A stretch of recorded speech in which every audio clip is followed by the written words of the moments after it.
abatulaba abalaba programu yaffe n'enganzi era abagirabye omwaka gwonna mbeebazizaako nnyo. Mwebale kuwangayo obudde, mwebale kufisanga kaseera ne muteekako Bukedde TV1 ne munyumirwa programu yammwe era nga bwe muyiga ey'Emboozi Omukenkufu. Programu eno ebadde nnungi nti nga bwe tulabye tuyize ebintu bingi nnyo ate ng'ebintu ebyo byennyini bitwetoolodde, ng'ebimu bisobola okutujja mu bwavu ate ebirala bisobola otuwanya endwadde ziri ezatusibako akanyaaga ne zituyimbisa oluyimba luli oluganze alimponya alivaawa. Kati mu mbeera eno nga omwaka guggwako badde njagala era mbalage nti ekintu ekyo kye munyooma kye kirinaanya awo ewaka ate kisobola otuyamba ennyo okulaba nga tubeera balamu. Abamu mwakitimbye ewaka, abalala mutegeka kyokya lunaku lwaleero ekiro ng'omwaka guggwako, ate abalala mutegeka oba kukisuula wabbali eri kasasiro naye nga omuti ogwo gwe gwa Kakomera. Christmas kizibu okwogera ku Christmas notayogera ku muti gwa Kakomera kubanga ebbanga lyonna nga buno obukomera obuchina tebunabatandika kujja wano. Akakomera kye kintu kye twakozesanga okulaba nti omuntu ategeera nti Christmas etuuse. Bw'oba tunuulidde history ya Kakomera oba ketumanyi nga Cedarwood, abazungu ke bayita sida, sida. Akakomera ako abajamani be basooka obukozesa obutimba nti bo bwe balabanga nga omwaka guggwako nga bakuŋŋaana, kati bwe bakuŋŋaananga nga bakatemba ne bakateeka mu nju kubanga abantu abaavanga katugeze obe Masaka, abavudde Nairobi, abavudde Sembabule, abavudde Kampala bonna bakuŋŋaananga mu nnyumba y'emu. Bwe bakuŋŋaananga mu nnyumba y'emu abamu bajjanga n'endwadde zaabwe, ono kifuba, ono akolola, ono senyiga. Abajamani ne bagamba lwaki tetukozesa akakomera kano okuŋŋunta empewo eyo kugamba okugijjamu obukyafu obwo, empewo eyo okugijjamu obwo obuwuka obubi. Munaye bwe kati akakomera bwe kaafuna obuganza okubeera mu maka gaffe. Gwe nkimanya ali eyo abadde akatadde mu nsonda awo mu nnyumba, oyinza okuba obadde tokimanyi nti akakomera bwe kati bwe kayingira mu bikujjuko bya Christmas era abasinga amakyaki enkola eyo ne bagitwala oba enneeyisa eyo ne batandika okukozesa obukomera obwo okujjukiranga amazaalibwa ga Yesu. Ate nga ne mu kyaki era tumanyi nti Yesu Mesiya bwe baali bamukomerera ku musalaba bamukomerera ku mbaawo ezaava mu kakomera. Era n'abasajja abawarabu abatake baddiranga obukomera ne babusimba mu limbo oba ze tuyita cemeteries bwe baziika abantu awo kuba akakomera kagoba sitaani, kalaganga nti omuntu tosaanyeewo, it is a tree of immortality, nti togenda kuggwawo, waliwo obulamu obw'oluvannyuma. Kivula baakasimbanga era wano akakomera kimu ku kintu ekitafa, gumu ku muti ogutafa. Era bajjajjaffe baasimbanga akakomera ewaka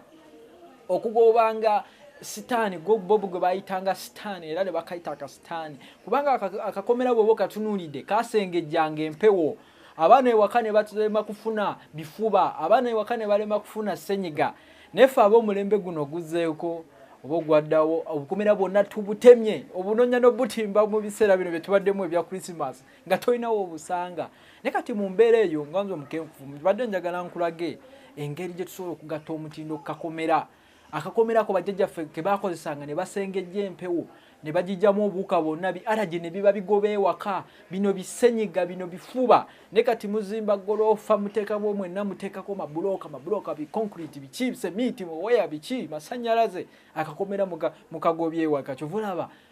n'endwadde nnyingi. Ebifuba tebiggwa waka, senyiga taggwa waka, allergy ziringa allergy buli omu akeera abanga bino bikoko ebibuleira bika yasimula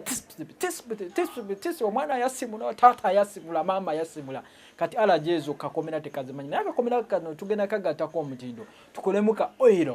akasida, ka oil kano akasida, ka oil kano akasida, ka oil kalungi nnyo nti osobola okukafuuwa bwoti mu kibatu. Bw'omala okafuuwa ku kibatu n'okola bwoti friction n'onuusa. Bw'omala okunuusa bwoti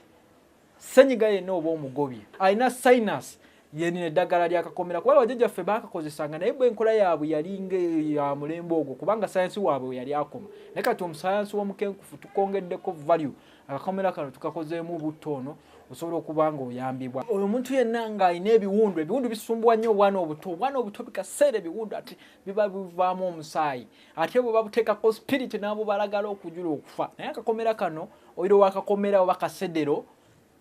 tabalagala ate akalizaawo mangu ekiwundu kate gwalina ekiwundu kyonna ku kitundu ky'omubiri kaba kakuyamba era naawe avaamu omusaayi mu mannyo omusaayi kugamba ko akakomera tekayagala kulaba ku musaayi era bwe kalaba ku musaayi kagusirikizaawo bwe kati kubanga abantu abamu basenya omuntu n'asenya n'amala okukozesa ekinaabiro ne weetamu ekinaabiro anti nga byonna ebibuno bijjudde omusaayi ate byonna bawandula mu kinaabiro kati omuntu bw'atyo nga tannaba kusenya afuna amatonda abiri agakakomera n'agateeka mu mazzi n'anyumunguza mu kamwa oba n'atonyeza mu bibuno ne biba nga tebivaamu musaayi. Ng'omukyala agenda mu nsonga n'olwamu akakomera kano kalungi nnyo kayamba okubalansinga ebiseera ebyo eby'emu nsonga n'olwanga omusaayi togenda mu nnyo omusaayi teguvaayo mungi kye bayita heavy bleeding ate gwe wa menopause ate kaasusse busuzi kubanga akakomera kano kayamba nnyo mu saturation amanya akakyala abo aba menopause bagenda ne bafuna kye bayita hot flashes.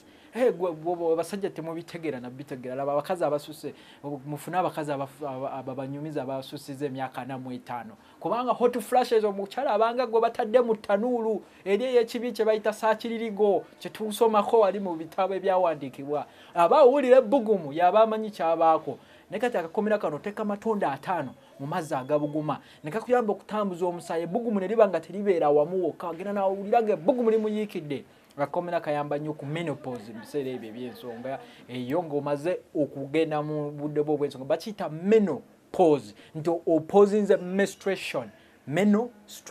pause kaba kajja kuyamba era akakomera kalungi nnyo ku bantu bano abagwa ensimbu bw'oba toyagala omuntu agwa ensimbu kakwate kamuterewo okole traditional eryo gye bayita aromatherapy akanuuse kayamba omusaayi ogenda ku bwongo lobes z'obwongo ne ziba nga zifuna oxygen. Gwali awo ng'omukyala obonyebonye nesituka akakomera kateeke mu mazzi agabuguma oba kikopo kimu onaaze enviiri zo lwaki obonyabonya ne ziri shampoo ezibaamu sulfites ate ne zikwongera okulumya omutwe kozesa akakomera kano era gwe naawe buli kaseera agamba bannaaye omutwe guno migraine bannaaye ani aligimponya ke kakomera oyiro wakakomera kayamba ku mutwe oguluma ogw'olutentezi era kayamba n'abantu abeerega emisuwa tulina abantu ng'omusajja yenajjudde emisuwa oyinza okugamba bannaaye oba agenda kulwana n'ani ono ate bw'aba mukyala kiyitirira omukyala tulina kuba na misuwa nga gikwetimbye ng'olinga eno layoni mutalya bitaagula empologoma eyo kwata akakomera teeka mu mazzi onyweko ne mu mazzi gali goonaaba kajja kuyamba ate gwe omuvubuka alina akabuvubuka towunyiriza banno mu biseera bino ebyaggandaala olusuo beetamye oba tena appetite omanya abantu abalina akavubuka balemesa ne appetite ogera olabanga omuntu appetite efudde kubanga omukka ogumuvaamu gumuwa appetite ne gutta appetite kati kozesa akakomera ako ng'ogenda okunaaba. Abaana waliwo abaana balina eczema akakomera kano ng'omubiri gumusiiwa eczema si bintu bizima omubiri ne gukola ebikalakampa ne guba nga gusukusibwa buturututu obwo busiiwa sigako akakomera kakola ku eczema era waliwo bano abaana kati abagenda ogenda enkya okuwuga ku lusooka omwaka agenda kuwuga mu nnyanja naye abaana abo bambi tubafiirwa oluusi agenda n'agenda eyo mu mazzi anti baagala okulaga buno obuwala bwe bagenza nabo nti mpuga n'awuga amazzi amawanvu genda okakana ng'afunye masopuulu bw'oba tonaba kugenda mu mazzi gendo unadanga obadde togendayo ng'ogendayo mulundi gumu mu mwaka weefuireko akakomera wali ku muscles zonna ez'ebigere oleme kufuna muscle pull era nga bw'olabye nti akakomera kaffe kano osobola okateeka ku kyayi n'oteekako amatonda 5 oba mazzi agabuguma oba n'okwesiga ng'olina cramps ne bano abalina ekifuba ekizito ekyo nga tosusa bulungi bakiyita chest congestion aba balumwa ekifuba ekyo osobola okukasiigamu abasitula ebintu bino emigugu gizitowa ate ng'osobola okanywerako stevia waffe sukali w'obutondo ono abadde sevia anti ffe erinnya twamukyusiza mu kifo kya stevia titwagijjayo tumuyita sevia atutaasiza mu mbeera wano mu Uganda bwe tubeeredde awo nga ebbeeyi ya sukaali yeekanamye era nkusaba nti omwaka guno omupya gwe tutandise nkuyozaayoza okuba nga omazeeko omwaka era mmanyi abasinga mwegenda kwekuuma mutuke mu mwaka omupya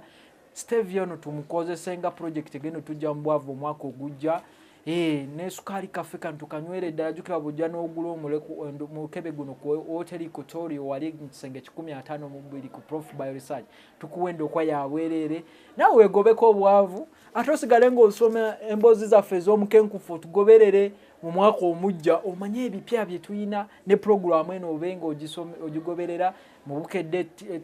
bukedde newspapers oba amawulire obenga ogigoberera ne ku TV wegobeko obwavu kati ng'akakomera k'obadde ogenda okusuula ndowooza olaba emigaso egikalimu olaba n'abasajja abaloma eri ewa paapa bakasimba okulinaana St Peters Basilica ate gwane atakasimba tukasimba omwaka ogujja katugobeko ebino ebya sinus birwadde bino ebitubonyabonya bagaliza omwaka omujja ogw'essanyu ogw'emirembe ogw'obukenkufu namwe mufuuke bakenkufu nga tuyise mu mboozi z'abakenkufu n'omukenkufu Nyanzi Julius.